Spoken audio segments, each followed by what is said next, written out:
국회 운영위가 청와대 대통령 비서실, 국가안보실, 대통령 경호실을 대상으로 국정감사를 진행하고 있습니다. 조국 전 법무부 장관 임명 결정과 북한 미사일 발사에 따른 여야 공방이 한창 이어지고 있는데요. 이종근, 최영일 시사평론가와 전국 현안 풀어보겠습니다. 두 분 어서 오십시오. 안녕하세요. 안녕하십니까? 네. 자, 이번에도 조국 전 장관 관련 공방이 굉장히 뜨거운 이런 상황입니다. 사실상 마지막 조국 국감이다 이렇게 보면 되겠죠? 그렇습니다. 이제 마무리죠. 사실은 예. 모두 다 이미 검찰 수사와 이제 곧 조만간 이제 기소가 된다면 조국 전 장관의 이제 피의자 소환 여부는 조금 지켜봐야겠습니다만 어쨌든 일가가 거의 다 구속 수사받는 상황 아니겠습니까? 그럼 이제 재판에서 이 법원의 이제 법적 유무죄 판단에 맡겨지게 될 것 같고요. 정치권은 이제 제가 보기에는 이제 조국 이슈는 거의 사그라지는 과정이다. 그런데 그럼에도 불구하고 자유한국당은 아직 미련은 있는 것 같습니다. 또 이 인사 문제를 한번 시스템 점검 차원에서 문제 제기하는 것은 또 야당으로서 필요한 대목일 수도 있습니다. 그래서 지금 두 가지 측면이 좀 섞여 있는데 제가 보기엔 이제는 좀 이성적으로 바라봐야 할 시점에 이제 도래했는데 아직 좀 이제 감정과 감성 또 이제 야당 입장에서는 정쟁적인 요소 이런 것들을 조금 더 불씨를 살려보려는 의도가 있는 것 같아서 그런 부분은 조금 앞으로 더 톤 다운되지 않겠는가 하는 권고를 드리고 싶네요. 네, 오늘 노영민 비서실장, 정의용 국가안보실장 나왔고요. 김상조 정책실장도 나왔습니다. 김조원 민정수석은 나오지 않았는데요. 네. 통상 국감할 때 민정수석 모습은 잘 볼 수가 없어요. 네, 그렇죠. 예. 보통 이제 관행이라고 예. 해서 민정수석은 불출석 사유서를 물론 내야 됩니다. 그냥 안 나올 수는 없어요. 그런데 관행으로. 그렇죠. 불출석 사유서에는 보통 청와대를 비울 수 없다. 이런 정도의 그 글귀가 쓰여져 있습니다. 김영한 민정수석이 떠오르는군요. 2015년 예. 박근혜 정부 당시에 김기춘 비서실장이 국정감사에 나가라라고 지시를 내렸는데도 불구하고 김영한 수석 당시 못 나간다 하고 나가지 않았던 관행이었다. 관례도 관행이다. 있고요. 예. 물론 출석한 상황도 있습니다. 노무현 정부 시절에는 문재인 대통령이 이 당시에 민정수석이었는데 두 번에 걸쳐서 운영위에 참석을 했고 또 전해철 민정수석도 운영위에 참석한 전례는 있습니다. 그런데 보통은 이렇게 관행이다라고 해서 불수석하고 있는 것이 이어져 오고 있죠. 예. 민정수석 역할 중에 중요한 부분이 또 인사검증인데요. 자, 인사검증 부분에 대한 야당 의원들의 질의가 오늘 있었습니다. 한국당 강효상 의원의 질의 그리고 노영민 비서실장의 답변까지 함께 듣고 오시겠습니다. 저는 이번 조국 사태와 관련해서 청와대 인사검증 실패와 그 이후에 약 2달 동안 야기된 국가 위기에 대한 청와대 위기관리 실패에 대해서 지적을 하지 않을 수 없습니다. 비서실장님께서는 어떻게 책임을 통감하십니까? 국민의 다양한 목소리를 정말 엄중한 마음으로 저희들이 들었고 또 받아들이고 있다라는 말씀을 드리고요.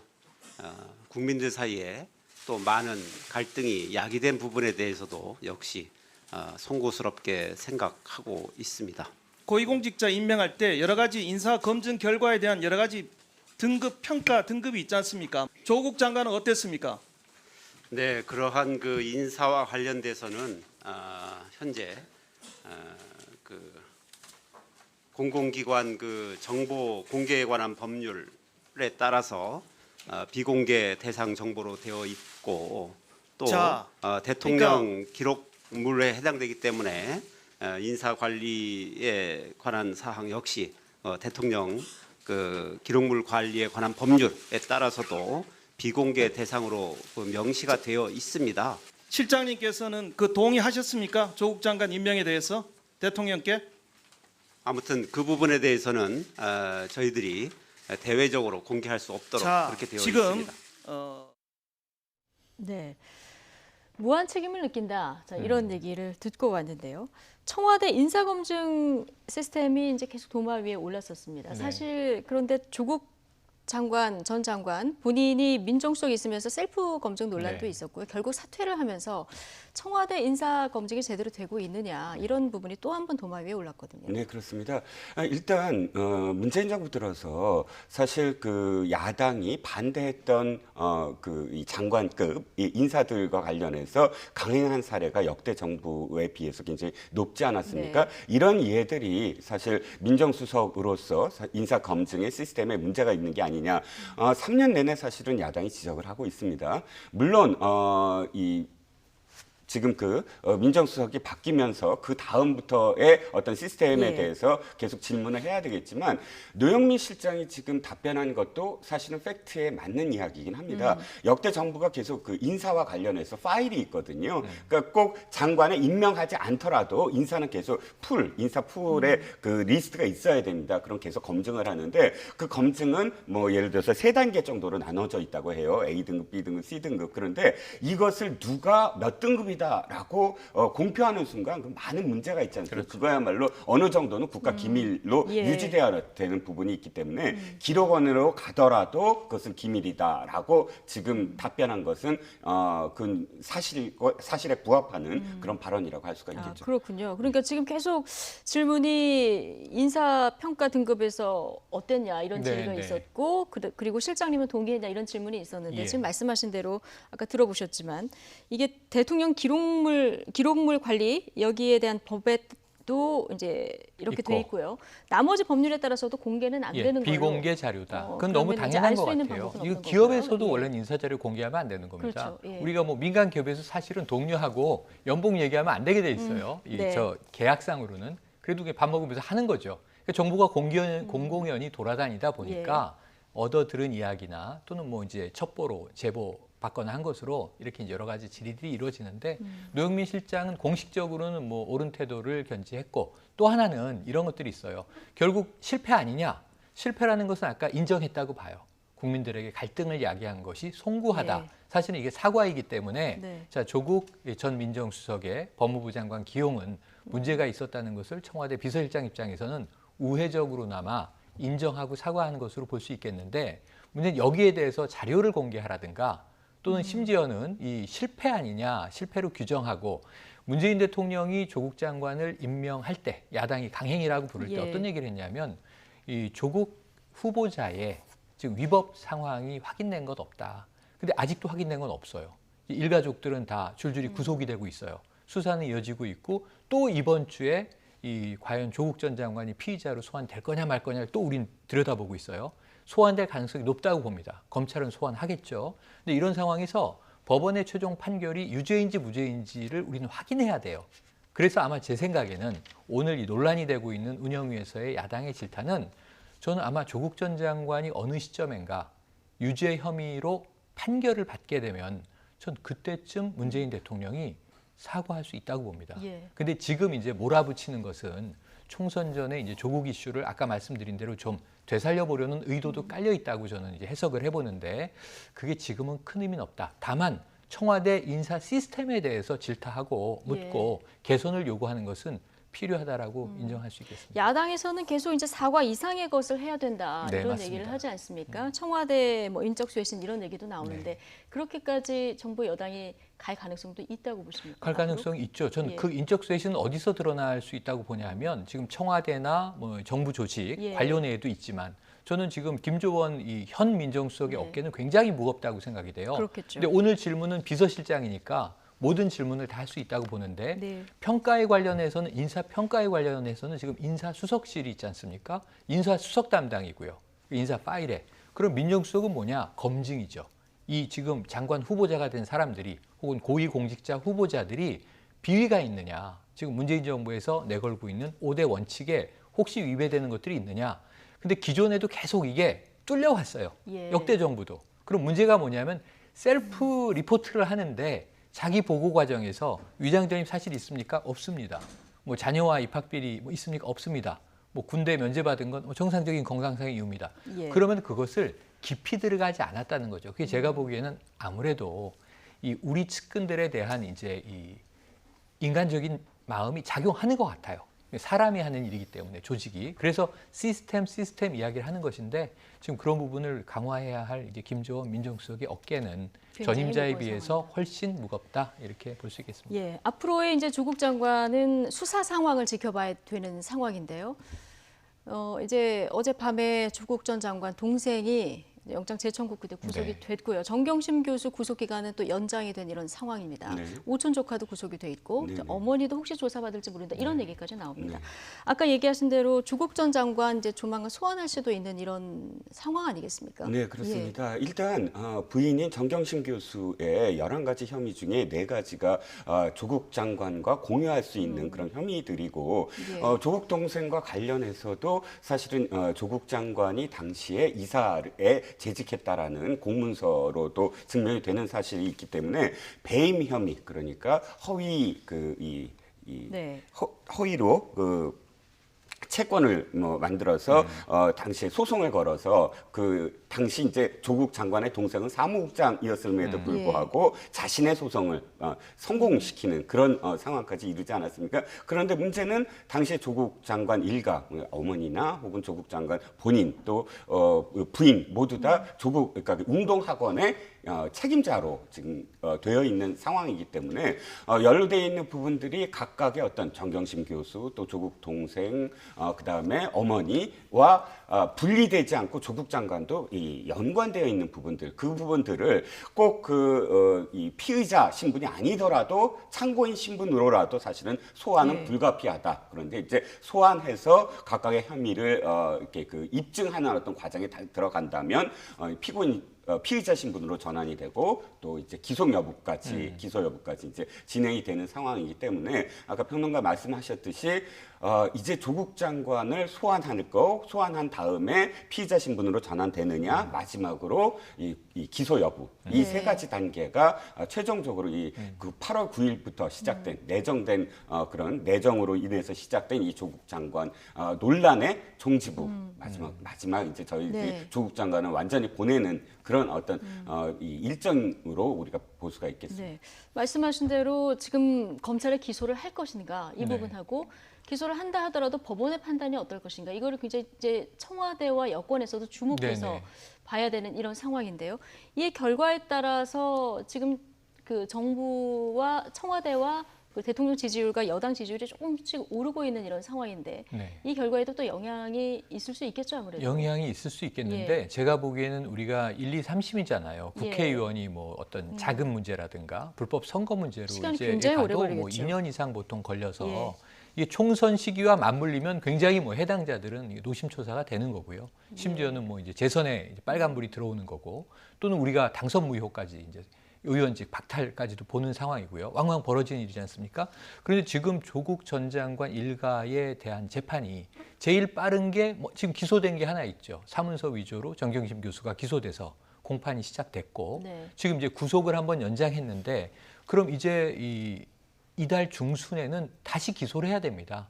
11개 혐의를 어떻게 정리할지 모르지만 추가 기소가 되고 이게 재판에서 병합될지 이 여부도 지켜봐야 네. 되고 그럼 이제 1심 시작 단계인데 2심, 3심까지 그다음에 이제 여기 다른 일가들 그리고 여기 조국 전 장관이 만에 하나 이제 소환됐다. 그러면 이제 기소 전에 또 구속 여부를 다투겠죠. 그러니까요. 이 죄의 어떤 예. 중한 정도에 따라서 구속 수사가 필요하냐, 구속 상태에서 재판으로 갈 것이냐, 그리고 이제 기소. 저는 기소는 검찰 입장에서는 100% 할 거라고 봅니다.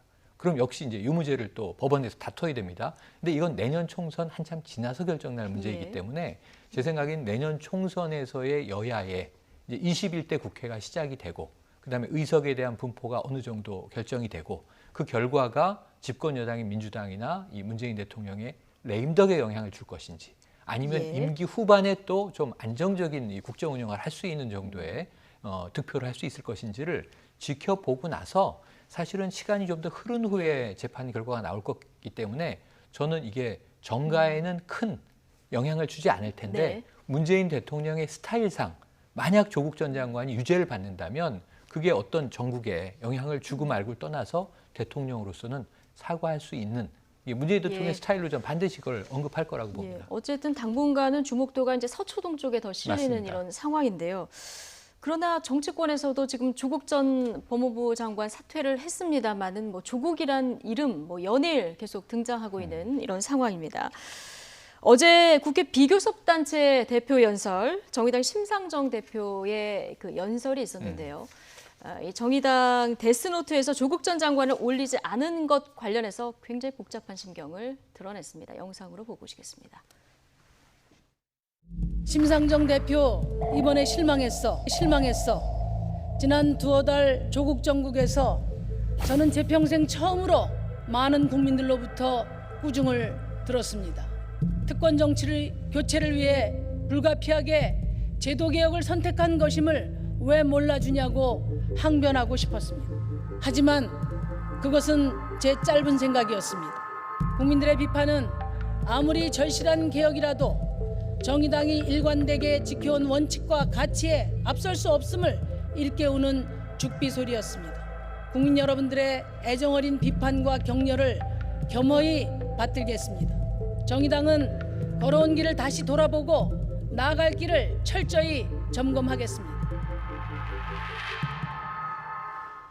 네, 심상정 대표. 불평등 타파하려고 하면은 특권 정치 교체부터 시작이 돼야 되고 그러려면은 제도 개혁이 선행돼야 되는 걸 나는 얘기하고 싶었는데 네. 결과적으로 보면은 제 평생 처음으로 많은 국민들한테 질책을 당했고 이 선택은 뭐 조금 국민들에게 굉장히 낮은 자세로 사과를 하는 이런 모습을 볼 수 있었습니다. 네, 정의당의 탄생을 다시 되돌아봐야 돼요. 정의당은 어떻게 탄생됐냐면 민노당이라는 그런 진보 정당에서 이정희 민노당 당대표가 그 당시에 기억하시겠지만 무원칙하게 당원 명부를 이 거짓으로 만들어서 거기에 항의하는 지금의 정의당 의원들과 당원들의 그런 거센 항의도 사실은 수시간 동안 계속 자기가 발언하면서 그걸 무마시키고 거기에 반대해서 떨어져 나온 정당이거든요. 그때 당시에 그 모습을 보면서 어쨌든 민노당에 대한 비판 그리고 정의당이라는 그래 그러면 정의당은 원칙을 계속 지켜나가라. 이념 정당으로서 살아남아라 라는 의미로 많은 당원들과 또 많은 국민들이 박수를 보내왔습니다. 그런데 녹색당을 하나 예를 들게요. 유럽의 녹색당 시작할 때는 그러니까 이념이라기보다 어쨌든 그 환경이라는 문제에 기치를 들고 유럽의 전 EU 국가의 국회들을 많이 이렇게 들어갔습니다. 근데 지금은 어떻게 됐죠? 사실은 거의 사라지고 있습니다. 그 이유는 이거예요. 처음에는 이념이라든지 환경이라든지 특정한 가치를 부르짖으면서 들어갔다가 점점 포괄정당이 되는 거예요. 포괄정당이라는 건 그런 이념을 배제하고 어느 국민도 다 끌어안아서 대중정당으로 가겠다. 그 이유는 한 가지예요. 당원을 아까 그 국회의원 수를 계속 늘리려다 보면 이념 갖고는 안 되거든요. 이념만 가지면 소수의 어떤 그 정당으로만 전락하기 때문에. 근데 이번 정의당의 행보는 국민들이 바라봤을 때 또는 그 안에 당원들, 떨어져 나온 많은 당원들이 비판하는 대목이 바로 그 대목이에요. 우리는 이념을 목표로 하는 정당이다. 사실 거의 유일해요. 지금 민주당도 사실 이념 정당이라고 볼 수는 없거든요. 대중정당으로 봐야죠. 그렇죠. 그러면 우리나라에서 지금 6명이 있지만 6명 이상의 가치를 갖고 있는 그런 정당이거든요. 그런데 지금 연동형 비례대표제를 얻기 위해서 조국 장관이라는 사태에서 분명히 원칙적으로 표현도 하셨잖아요. 원칙적으로 데스노트에 써야 됨에도 불구하고 포괄정당으로 가는 것처럼 비춰졌어요. 이념 포기할 수 있어. 한 명의 의석이라도 더 우리는 늘려야 돼. 이런 모습이 바로 정의당의 가치가 아니다. 라는 비판을 받아야 됐고 또 심상정 대표 원내 비교단체의 대표 연설에서도 그걸 밝혔는데 조금 더 사실은 행동으로 이제는 보여줘야 돼요. 저렇게 겸허히 받아들이겠습니다. 말로 받아들이는 게 아니라 그렇다면 행동으로라도 또 조국 장관 사태 우리가 잘못했다. 그리고 이런 그 조국 장관에 대해서 지적을 했어야 됐다. 이런 것에 대해서 좀 더 직접적으로 뭐 사과 내지는 또 행동이 뒤따라야 되지 않는가 싶은 거죠. 네, 행동으로 옮겨져야 된다 이런 얘기를 해주셨는데 국민들은 공정, 정의에 대한 가치에 대해서 정의당에 거는 기대가 굉장히 큽니다. 그렇죠. 그래서 정의당이 내놓은 데스노트에 주목을 하는 이유도 맞습니다. 거기에 있는 이런 상황이고요. 그런데 이번 사태에서 정의당이 굉장히 한번 좀 타격을 받은 건 사실인 것 같아요. 진중권 교수도 물론 이제 마지막에 탈당은 안 했습니다만 네, 한번 쓴소리가 탈당을 결심한 나왔었고요. 적도 있었고요. 네. 그런데 저는 어떻게 보냐면 정의당만큼 하는 다른 정당이 있어요. 지금 다른 정당한테 정의당한테 하는 얘기들을 해본 적이 있으세요? 좀 상대평가를 예, 원칙과 가치를 지키고 지금 교섭단체 대표연설을 다 했고요. 여야가. 예. 지금 비교섭단체 대표연설에서 6석의 정의당의 심상정 대표가 이 얘기를 하면서 자기 반성을 하는 거예요. 통회를 하는 거예요. 조국 사태에서 난 이런 스탠스를 취했는데 그 안에는 이런 정치적인 나의 의도가 있었는데 그것과는 다르게 국민의 뜻은 다르더라. 근데 여기에 대해서 제가 보기에는 뭐 다른 거대 양당을 비롯해서 중간에 있는 교섭단체에 있는 당들이 자기 반성은 없었다. 여당은 아까 말씀했던 대로 네. 대통령, 뭐 여당 대표, 그리고 이제 원내대표, 그리고 청와대 측에서 송구스럽다는 표현을 했죠. 그래서 이제 조국 사태에 대해서는 국민 갈등을 야기한 데 대해서 송구하다. 일관적으로 이 사과는 나오고 있어요. 근데 다른 정당에서는 계속 이걸 정쟁적으로 활용을 하고 있지. 지금 심상정 이 대표 이야기에서 제가 한 가지 꼭 이 끄집어내고 싶은 가치는 조국이냐 아니면은 검찰 개혁이냐. 지금 이게 부딪힌 상황이 됐지만 사실은 두 개 다 해야 되는 거지 않습니까? 그리고 저는 조국이라는 고유명사의 문제가 아니라 조국이 이번에 청년층에게 불공정의 상징으로 떠올랐던 이유는 뭐냐면 아, 기득권층은 다 저런 거야? 기득권층은 자녀들 다 저런 식으로 명문대에 보내왔어? 기득권층은 다 이렇게 사학 하나 정도 가지고 몇십억, 몇백억씩은 주무르는 게 이 기득권이야? 기득권은 다 이렇게 명문대에 또 교수직, 이 엘리트로서 자기의 사회적 위치를 유지하면서 서민들에게는 하지 못하게 하는 것들을 자기들은 다 해? 뭐 이런 이제 분노감의 폭발이었잖아요. 적어도 이제 광화문 민심을 우리가 들여다본다면 그것이 또 한 축은 검찰은 저래도 돼? 검찰은 저렇게 막 털어도 되는 거야? 이쪽으로 또 흘러간 거고요. 그래서 국민들의 불만은 여러 가지로 이제 터져 나왔습니다. 그런데 문제는 조국 전 장관이 기소가 되고 뭐 구속이 되고 나가서 유죄 판결을 받는다 한들 나머지 기득권의 문제는 해결되지 않잖아요. 제도적인 개혁을 해야 되잖아요. 그래서 이제 대통령은 입시 문제에 대해서 지금 정시도 지금 문제가 있지만 지금 학종 문제가 워낙 크니 그럼 우선 정시의 비중을 높여라. 지금 이 방향으로 가는 거잖아요. 근데 이것도 사실은 미봉책인 거죠. 그렇다면 대대적인 제도 개혁에 정의당도 앞장서야 되지만 다른 더 의석이 많은 정당들이 뛰어야 될 거 아닙니까? 지금 자유한국당 예를 들면 제도 개혁 얘기하고 있습니까? 예, 알겠습니다. 어쨌든 상대 평가로 보면 또 정의당이 그렇게 나쁜 점수를 줄 건 없다 이런 얘기를. 정의당의 문제를 전 확대해서 다른 네. 정당에도 다 비슷하게 유사하게 적용해 보자 그런 말씀 드리고 싶어요. 예, 알겠습니다. 어쨌든 정의당도 한 차례 조금 심적인 홍역을 갈등이 치렀죠. 있었을 테고요. 지금 여당 내에서도 이런 내부적인 갈등이 조금 보이기는 합니다. 불출마 선언하는 의원들도 있고요. 당내에서 이제 쓴소리를 하는 의원들도 있는데 표창원 의원이 인터뷰에서 이런 얘기를 했습니다. 내가 그 조국 전 법무부 장관 내가 봐도 조금 문제가 있는 것 같지만 나마저 공격하기는 어려웠다. 그러면서 나는 손님 같은 느낌이 들었다. 이런 얘기를 했거든요. 지지자들에게 상처 주고 싶지도 않았고 내부의 적 같은 모습이 될 수도 없었다. 자괴감이 계속 들었다. 어떻게 해석하십니까? 자, 지금 이 첫 번째 드는 생각은 이겁니다. 표창원 의원이 저렇게 말할 수 있는 데는 그 든든한 전제 조건이 있어요. 어떤 든든한 전제 조건? 불출마 선언이라는 것. 그러니까 출마하지 않으니까 나는 지금 일단 이런 자격 이야기도 조건이 되는 이런 거군요. 이야기도 할 수 있다. 거꾸로 이야기한다면 공천에 목을 매기 때문에 의원들이 자기 목소리를 못 내고 있다라는 뜻이고 그렇다면 정당 민주주의가 사실은 작동하지 않고 있다라고 봐야 돼요. 그러니까 표창원 의원이 지금 표현하거나 이철희 의원이 그러니까 같은 목소리를 이야기하는 건 내가 불출마 선언을 했기 때문에 지금 이런 이야기를 할 수 있다는 전제 아니에요. 그럼 민주당의 역사를 한번 보자고요. 민주당의 역사는 정말 수많은 이름으로 사실은 바뀌어 왔습니다. 그 바뀔 때마다 왜 바뀌었냐? 초선 의원들이 사실은 문제 제기를 하고 또 이걸 바꿔야 된다라고 이야기하고 물론 너무 많이 바뀌었기 때문에 그것도 비판을 받아야 되지만 그러나 이면에는 어쨌든 한국당 늘 일사불란했던 한나라당 또는 새누리당, 한국당이 아니라 민주당은 그래도 저렇게 당내에서 목소리를 높일 수 있고 늘 저렇게 그 새로운 어떤 혁신의 길을 걷는 의원들이 있다는 것이거든요. 근데 이번에 조국 사태 보세요. 일사불란했습니다. 그야말로 당대표로부터 시작을 해서 그 사태가 지난 다음에야 나 불출마 선언할 테니까 내가 하고 싶은 말 지금부터 할게. 라고 한다면 저는 전적으로 지금 민주당에 남아있는 의원들도 좀 부끄러워해야 된다. 공천이 중요한 거 맞습니다. 하지만 공천보다 더 중요한 건 이제 국민들의 심판. 총선에서 물을 겁니다. 조국 사태 때 무슨 말을 했느냐. 조국 사태 때 어떻게 조국을 옹호했느냐라고 아마 물을 거라고 저는 생각을 합니다. 예, 알겠습니다. 다음 주제로 넘어가 네. 보겠습니다. 문재인 대통령 어제 어머니의 발인을 마치고 다시 청와대로 복귀를 했습니다. 자, 김정은 북한 국무위원장이 문 대통령에게 조의문을 보낸 것이 알려졌는데요. 그리고 하루도 안 된 어제 오후에 동해로 2발의 발사체를 발사했습니다. 북한의 속내는 도대체 뭘까요? 준비된 영상 보고 오시겠습니다.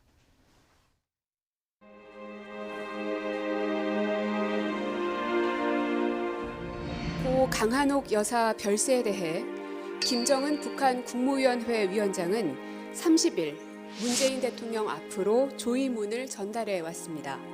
김 위원장은 조의문에서 고 강한옥 여사 별세에 대해 깊은 추모와 애도의 뜻을 나타내고 문 대통령께 위로의 메시지를 전했습니다.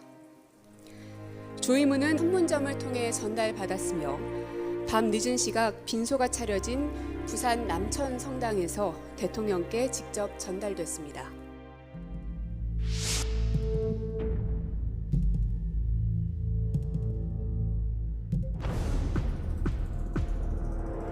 북한이 잇따라 발사체를 쏜 시각은 오후 4시 35분과 3분 후인 4시 38분. 평소와 달리 늦은 오후였습니다. 김정은 위원장이 문재인 대통령 모친상에 조의문을 보낸 소식이 발표된 지 3시간도 안 돼서입니다.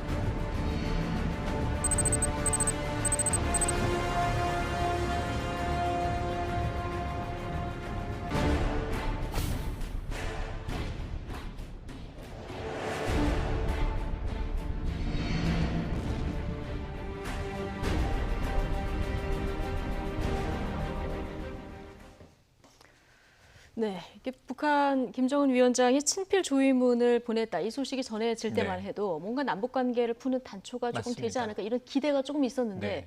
얼마 안 돼서 또 바로 네네. 발사체를 발사했습니다. 저는 그 기대를 방송에서 바로 얘기를 했어요. 예. 조문 정치가 시작될 수도 있겠다. 역대 이 사례들을 보면 남북 간에 네. 정주영 이 명예회장이 작고하셨을 때, 정몽원 회장 또 타겟 때, 그리고 이제 올해는 이희호 여사가 6월 10일에 돌아가셨을 때도 사실 김여정 부부장이 내려오진 않았지만 판문점에서 조의문과 조화를 전달했단 말이에요. 네. 그럴 때마다 뭔가 좀 소통의 물꼬가 트이나 하는 이제 이 기대감을 갖게 되는데 저는 이게 좋은 시그널이다라고 얘기를 하고 있는 상황에 바로 속보가 발사체를. 또 하나 들어온 예. 거예요. 그래서 아니 새벽에 이 미사일이나 혹은 이제 대형 방사포 이 단거리 발사체를 2발씩 쏘는 일은 패턴처럼 최근에 이어져 그렇죠. 왔습니다. 저희가 항상 속보를 정할 네. 때도 새벽입니다. 새벽이거든요. 예. 그래서 이게 이 2발도 그렇고 올해 들어서 12번째 발사였는데 네. 어제는 오후였어요. 예. 4시 때에 이제 2발을 텀을 두고 발사를 했는데 그것도 이제 평양 인근에서 내륙을 넘어서 동해로 날아가지 않았습니까? 네. 370km, 고도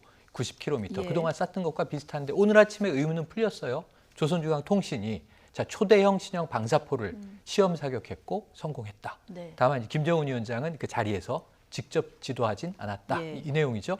그러면서 그러면 또 이제 군사적인 목적인데 이걸 우리가 받아들일 때는 아니 조의문을 공개할 때 지켜봤을 거예요. 청와대가 30일 날 온 조의문을 31일 날 이 장례 미사와 이제 안장식이 다 끝나고 나서 오후에 발표했는데 그로부터 3시간 간격. 저는 2009년하고 똑같다고 봅니다. 예. 당시에 노무현 대통령 서거하시고 그리고 이제 조의문을 그때는 김정일 국방위원장이었습니다. 예. 조의문을 보내고 4시간 후에 핵실험했거든요.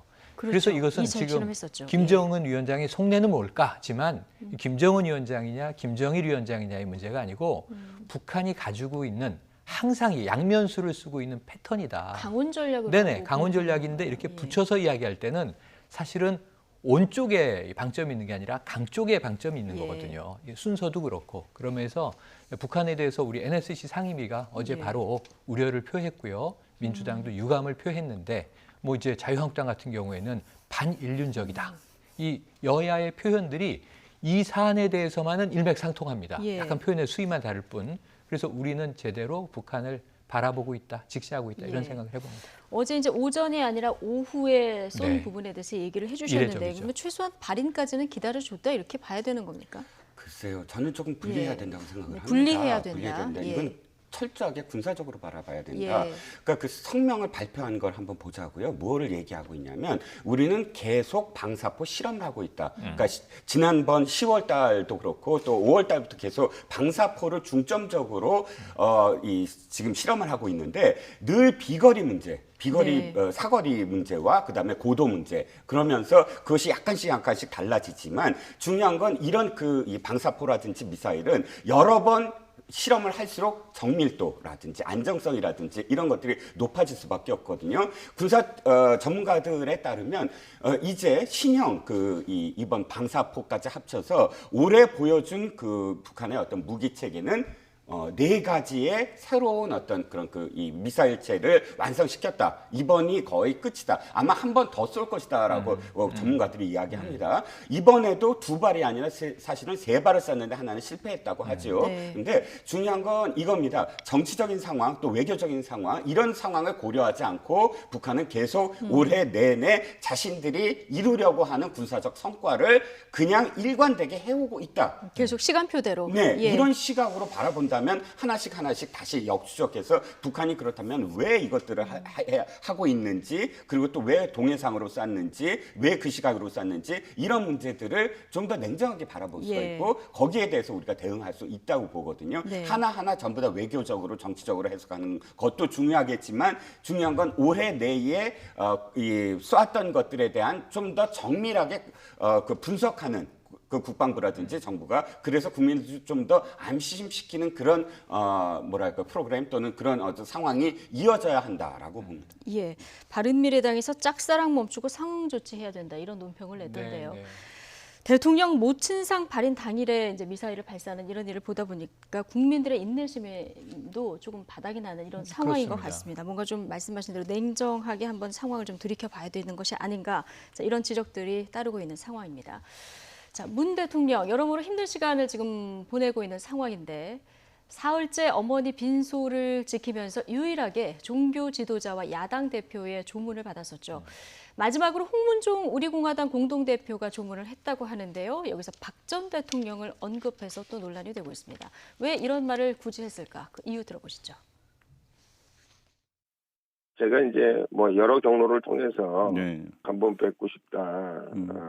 만나서 박근혜 대통령님 사면 복권 이런 거에 대해서 이 얘기를 한번 하고 싶다. 이런 얘기를 했어요. 네. 마침 이제 제가 당대표로 조문을 해야 되겠다. 이렇게 말씀을 청와대 쪽으로 드렸더니 네. 당대표 조문을 받으시겠다. 이렇게 연락이 와서 네. 제가 사면 복권 이런 얘기를 그런 건 아니고요. 우리 대통령님 참 어려우시니까 몸도 아프시고 지금 여러 가지로 상황이 좀 안 좋다. 그거에 배려를 좀 해줬으면 좋겠다. 그랬더니 박근혜 대통령 책상도 넣어드리고 있고 또 병원도 보내드리고 그거 제가 한 겁니다. 이렇게 말씀을 하시더라고요. 지금 제가 배려하고 있는 거다 이렇게 말씀하셨습니다. 제가 도와주고 있는 거다 이렇게 말씀하셨습니다. 예, 굳이 상중에 문상을 가서 박 전 대통령을 배려해달라. 어떻게 보십니까? 그래서 이것은 그냥 이게 제가 올바른 행동은 절대 아니다 이렇게 말씀드릴 거고 이건 또 보수 진보 여야 관계없이 우리 공화당 빼고는 다 이제 비판과 성토 일색이에요. 예. 바른미래당에서 이렇게 얘기를 했습니다. 문상을 가서 진상을 부렸다 이런 표현이 등장했는데 저는 홍문종 공동대표 정말 잘못하셨다고 보고요. 관련해서는 또 자유한국당의 이제 민경욱 대변인은 지금 이제 별세하셨는데 모친상이 났는데 왜 어머님을 모시고 살지 않았나? 대통령 가슴에 못을 박는 얘기를 또 하셨어요. 예. 이런 부분들에 대해서는 정말 이게 이 조문 전국에서 우리 한국식 이 예법으로 본다면 정말 무엇보다 말 조심을 해야 되는 것 아닌가. 몸을 좀 낮추는 자세를 같이 좀 공유했으면 좋겠고요. 여기서는 대통령이냐 여야냐가 아니라 그냥 자식으로서의 겸허한 마음이 가장 앞서야 되는 것 아닌가 하는 생각이 듭니다. 예, 민경욱 의원 글 올린 부분 얘기해 주셨는데 이게 한국당에서는 불필요한 논란을 자초할 만한 일들이 최근에 굉장히 많습니다. 네, 뭐 표창장 문제부터 시작을 해서, 그러니까 뭐 민경욱 의원이 뭐 공식적인 어떤 지금 그런 뭐 논평을 낸 건 아닌 것 네네, 같아서 대변인에서 내려왔죠. 내려왔죠. 개인의 어떤 그런 개인의 어떤 자격으로 했다고 예. 하지만 그것도 역시 설화를 빚을 만한 일이라고 저도 생각을 하고요. 이어지는 부분들과 관련해서는 어찌됐든 총선 직전이기 때문에 당 지도부의 이 지도력 또는 예. 뭐 리더십과 관련해서 많은 또 질타가 나올 가능성이 높습니다. 더욱더 이제 심화되겠죠. 공천과 관련한 어떤 부분이라고 생각드는 건 홍문종 대표도 저는 마찬가지입니다. 예. 비판을 받을 거를 알면서도 왜 굳이 그렇게 했을까라는 건 그 안에 들여다보면 최근에 조은진 대표와 홍문종 대표가 갈등설도 빚어지고 있고 또 그것도 역시 공천과 관련한 어떤 부분들이기 때문에 양 예. 대표가 사실은 박근혜 전 대통령과 관련된 좀 경쟁적으로 그렇게 언급을 하고 예. 그래서 내가 이렇게 했다라는 것을 서로 그렇게 보이고자 하는 부분이 좀 있지 않았나. 그래서 홍문종 대표가 지금 비판을 받지만 전혀 상관없다. 나는 어쨌든 우리 그 당 지지자들한테는 내가 지금 박근혜 전 대통령에 대해서 이렇게 열심히 노력하고 있다라고 인정받으면 된다. 이런 공천을 앞두고 있는 당의 상황이 저런 결과를 낳지 않았나 싶습니다. 예. 잠깐 언급을 해주셨지만 대통령 처우에 대해서 이렇게 공개적으로 언급한 건 또 처음인데 물론 이제 홍문종 의원이 네. 전한 얘기이긴 합니다만 총선 앞두고 박근혜 전 대통령 변수 이 부분은 어느 정도나 작용할 거라고 보십니까? 지금 이것은 크게 작용할 것이다라고 보시는 분들도 있고 아니다, 별 변수가 되지 않는다 이렇게 보시는데 예. 저는 변수가 되리라고 보는데 짧게 말씀드리면 그리 파괴력은 없을 것 같다. 이런 말씀드리고 싶고요. 오히려 네. 이 변수를 지금 보수 대통합을 외치고 있는 보수 진영에서 네. 이 문제를 어떻게 빨리 정리하느냐가 더 급선무다. 이런 말씀드리고 싶습니다. 오히려 이 문제를 보수 진영 통합을 네. 앞두고 어떻게 정리하느냐가 이걸 더 내년 변수가 될 총선까지 것이다. 키워나가면 예. 보수 쪽에 이게 플러스 요인이 될 것 같지는 않습니다. 박근혜 예. 변수가. 알겠습니다. 오늘 두 분 말씀 여기까지 듣겠습니다. 이종근, 최영일 두 분 시사평론가와 함께했습니다. 고맙습니다. 고맙습니다.